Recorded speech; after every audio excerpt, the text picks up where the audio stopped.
Next we are at state D. अब हम state D पे खड़े हैं। जब हम स्टेट डी पे खड़े हैं तो they are two possibilities.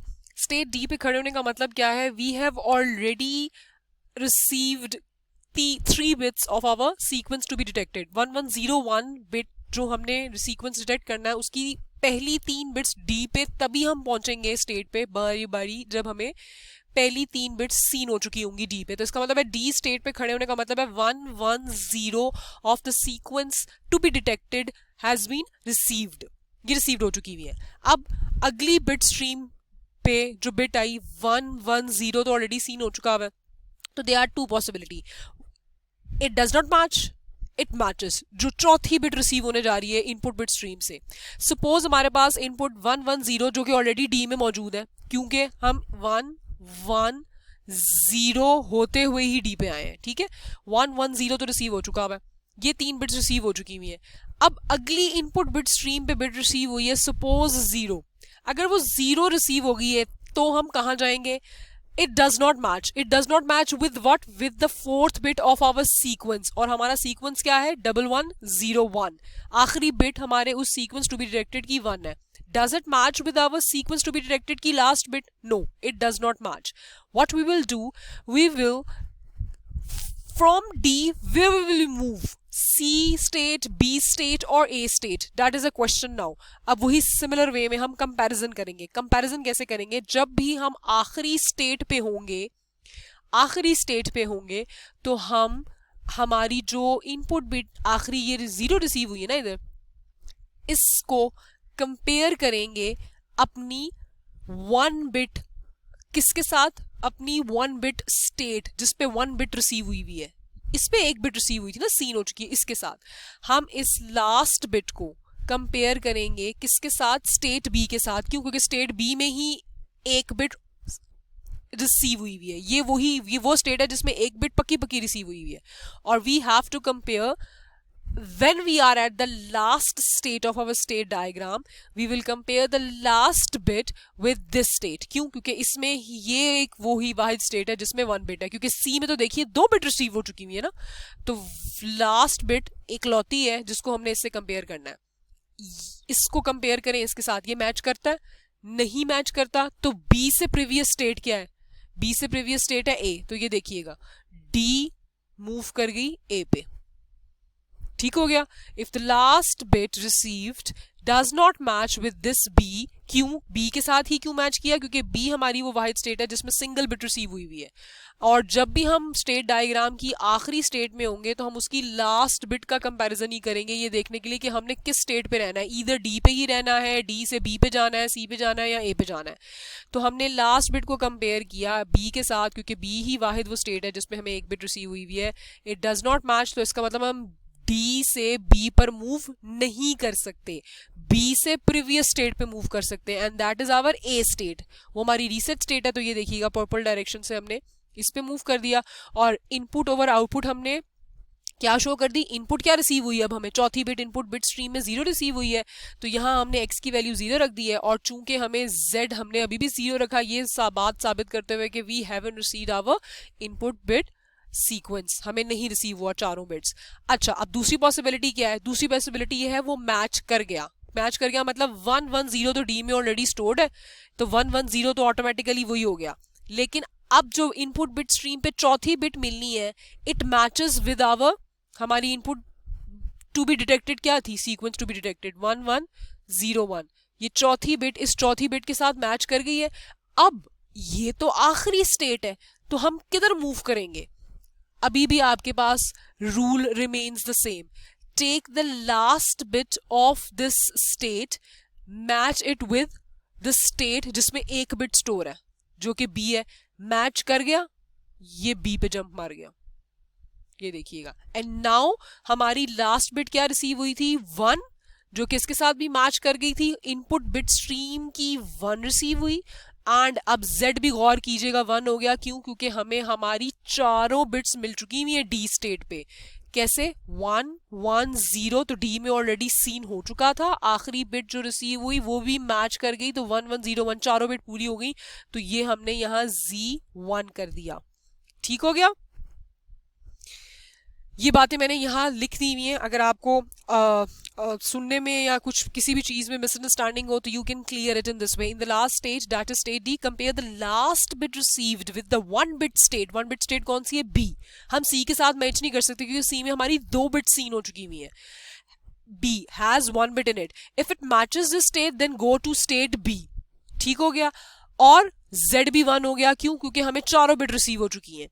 Otherwise अगर लास्ट बिट मैच नहीं कर रही B के साथ तो हम B से प्रीवियस स्टेट में चले जाएंगे, दैट इज A. ठीक हो गया. In this way we will complete this state diagram. ये देखिएगा हमारी स्टेट डायग्राम की एवरी पॉसिबिलिटी कवर हो गई है. A की भी दोनों पॉसिबिलिटी कवर हो गई, मैच ना होना और मैच होना. बी की भी 2 पॉसिबिलिटी देखिए, मैच होना और मैच ना होना. सी की भी दोनों पॉसिबिलिटीज कवर हो गई and every possibility has been covered. एक बात याद रखिएगा, ये मैच होने में तो हम हमेशा अगली स्टेट भी जाएंगे. अगर बिट मैच होने का मतलब है जो भी बिट स्ट्रीम आ रही है वो हमारी सीक्वेंस टू बी डिटेक्टेड के साथ मैच करती चली जा रही है, तो हम हर बार अगली स्टेट में मूव करते चले जाएंगे. लेकिन जो दूसरी पॉसिबिलिटी हमारी बनती है वो भी हमने कवर करनी है कि वो मैच नहीं कर रही. उसमें हमारे पास ये देखिएगा, हम इस टाइम ए पे ही रहे, बी से हम ए पे स्विच हो गए. अच्छा, अब अक्सर बच्चों को इस दिमाग में ये क्वेश्चन भी जरूर आएगा कि सी के टाइम पे तो हम सी पर ही वापस मूव कर गए, लेकिन बी के टाइम पे हम बी पर ही वापस क्यों मूव नहीं किए. ये क्वेश्चन आपके राइज हो सकता है कि देखिए सी पे तो हम वापस सी पे आ गए, लेकिन बी के टाइम हम वापस बी पे ही क्यों नहीं रहे, क्योंकि इसमें भी तो एक बिट रिसीव्ड हो चुकी हुई थी. I will again say we have to do the comparison. Comparison मैं आपको दोबारा डायग्राम ओपन करके दिखाती हूँ. कंपैरिजन मैंने आपको बताया, ये देखिएगा जब हम बी स्टेट पे थे तो हमें 1 बिट सीन हो चुकी हुई थी. ये पहली बिट मैंने एज इट इज लिख दी जो यहाँ रिसीव हो चुकी हुई है. दूसरी बिट का मैच होना था इनपुट बिट स्ट्रीम का.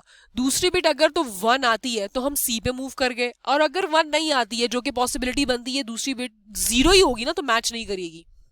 ठीक है, क्योंकि हमारे पास इनपुट बिट स्ट्रीम थी 1 1 0 1 और हम दूसरी स्टेट पे हैं तो वी हैव टू मैच दूसरी बिट. तो 1 bit does not match with this 0, तो हम क्या करते हैं, हम अपनी इस बिट को कंपेयर करेंगे हमारे बी के साथ. अगर तो ये दोनों बिट मैच हो जाती तभी हम बी पे ही मौजूद रहते इटसेल्फ. ठीक हो गया. It does not match with this stored bit, that is why we have gone to the previous state. लेकिन सी में ऐसा नहीं हुआ. सी में क्या हुआ, सी में जब वो मैच कर जाता है, ये देखिएगा तीसरी बिट हमारे तीसरे सीक्वेंस के बिट के साथ मैच कर गई तो वो डी पे मूव कर गई. अगर वो मैच नहीं की, अगर ये देखिएगा आखिरी बिट हमें 1 रिसीव हो गई, does it match with the third bit of our this? No, it doesn't match. तो हमने सी स्टेट में रहते हुए सबसे पहले सी की स्टेट्स की बिट्स के साथ कंपैरिजन करना है. मतलब ये 2 बिट कंपेयर करेंगे इन 2 बिट के साथ. ये मैच कर गई इत्तेफाक से, यस वो मैच कर गई, तभी हम सी पे ही रह गए. अगर ये दोनों बिट यहां वाली बिट से मैच ना करती, ठीक है, तो हम बी स्टेट के साथ कंपैरिजन करते. लेकिन बी स्टेट के साथ फिर किसका कंपैरिजन करते? सिर्फ लास्ट बिट का. अगर ये लास्ट बिट और ये बिट मैच हो जाती तो सी से बी पे छलांग लग जाती, और अगर ये लास्ट बिट सपोज इस सिंगल बिट बी स्टोर्ड में भी मैच ना करती तो सी से जंप लग जाती ए पे. ठीक हो गया. In this way we will complete every possibility of our state diagram. Next is with the help of this state diagram we will do the step number 2. Step number 2 में state table है. State table से हमने state diagram बनाना सीखा हुआ है, तो अब state diagram से state table बनाने में भी similar way है. क्या possibility है? जो A वाली state है वो हमारी कौन सी state है? present state होगी, that is 0 0. ये 0 0 स्टेट है, ये 0 1 स्टेट है, एंड दिस इज 1 0 एंड 1 1. यही 4 स्टेट्स बनती है ना, उनको तो हमने नाम दे दिए ABCD. ठीक हो गया.